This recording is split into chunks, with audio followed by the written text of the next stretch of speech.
अस्सलाम वालेकुम दोस्तों। सिंधी अदब जी दुनिया में भली कार दोस्तों शामिल क्यों था महमूद मुग़ल साहब जी किताब हिकड़ी मिलंदी आहे ज़िंदगी मां खयल कहाणी। उमिरि जो वधणु लाज़िम आहे, पंहिंजो वधणु अख़्तियारी आहे। हुन चयो, हाय हैंडसम, मुंहिंजो नालो रोज़ आहे। मां 87 सालनि जी आहियां। छा मां तोखे हिकिड़ो भाकुर पाए सघां थी?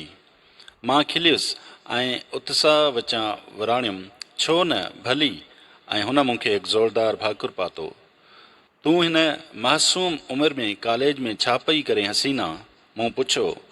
हुन खिलंदे मज़ाया अंदाज़ में मोट ॾिनी, मां हिते हिकु अमीर मुड़ुसु ॻोल्हण आई आहियां, शादी कयां, कुझु ॿार ॼणियां। न न, सची पुछी? मूं पुछियो।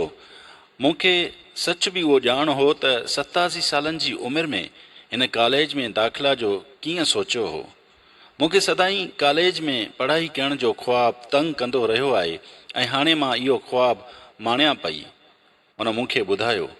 क्लास खां पोइ असीं स्टूडेंट्स यूनियन बिल्डिंग तां वियासीं ऐं गॾिजी चॉकलेट मिल्कशेक पीतोसीं। बसि हिकु लहज़े में ॼण त दोस्त बणिजी विया हुआसीं। ईंदड़ 3 महीननि ताईं असीं रोज़ क्लास में गॾु वेंदा हुआसीं ऐं उतां निकिरी कुझु न कुझु खाईंदे पीअंदे जाम कचहरी कंदा हुआसीं। मां सदाईं हैरानीअ सां हिन टाइम मशीन खे वेठो ॿुधंदो हुउसि, जेका पंहिंजी सॼी ॼमार जा तजुर्बा वेठे मूंखे ॿुधाईंदी हुई। साल अंदरि ई रोज़ सॼी कैंपस जो उञाण बणिजी वई। जेॾां विख खणंदी हुई त ॾाढी सवलाईअ सां दोस्त ठाहे वठंदी हुई। उहा ख़ुशि लिबास हुई ऐं ॿियनि शागिर्दनि जो ध्यानु छिकाइण में सदाईं कामयाबु ईंदी हुई। हू छा त जी रही हुई।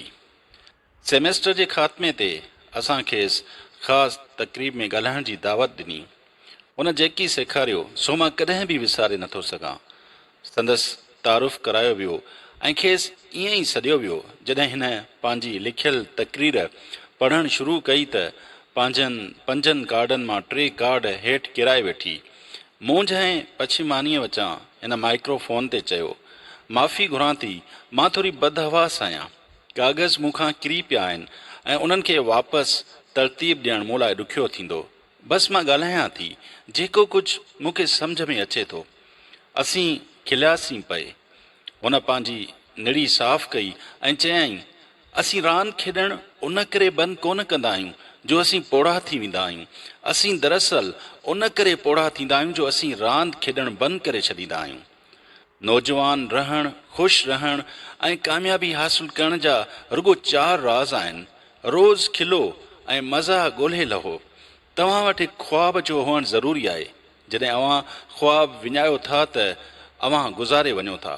अलाए केतिरा माण्हू अव्हां जे चौधारी घुमंदा फिरंदा रहनि था, जेकी असुल में त जीअरा ई न आहिनि, मोल आहिनि।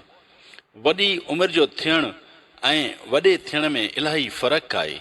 जे तव्हां 19 सालनि जा आहियो ऐं सॼो सारो साल हंधि बिस्ते में लेटी पेटी गुज़ारियो था ऐं को बि कमु नथा कयो, त बि तव्हां 20 सालनि जा त थी वेंदव। जे मां 87 सालनि जी आहियां ऐं लॻी थो 1 साल बिस्तरे में गुज़ारियां, त बि मां 88 सालनि जी त थी वेंदसि न।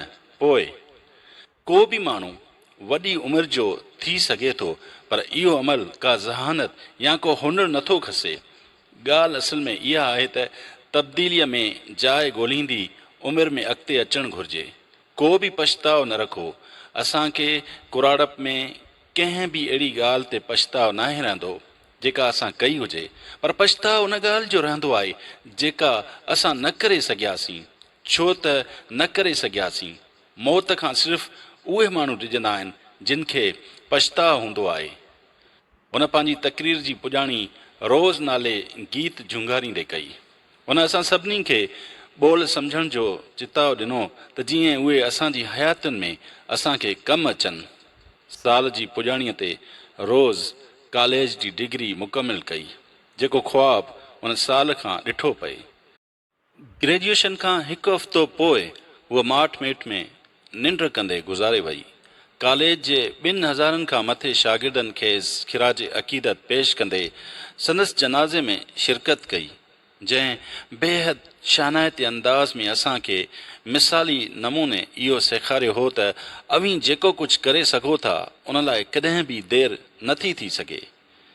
हीउ सभु पढ़ण खां पोइ महिरबानी करे पंहिंजनि दोस्तनि, ख़ानदान ऐं वेझनि खे इहा सलाह ज़रूरु ॾिजो त यादि रखिजे त उमिरि जो वॾो थियणु लाज़िम आहे, पंहिंजो वधणु अख़्तियारी आहे।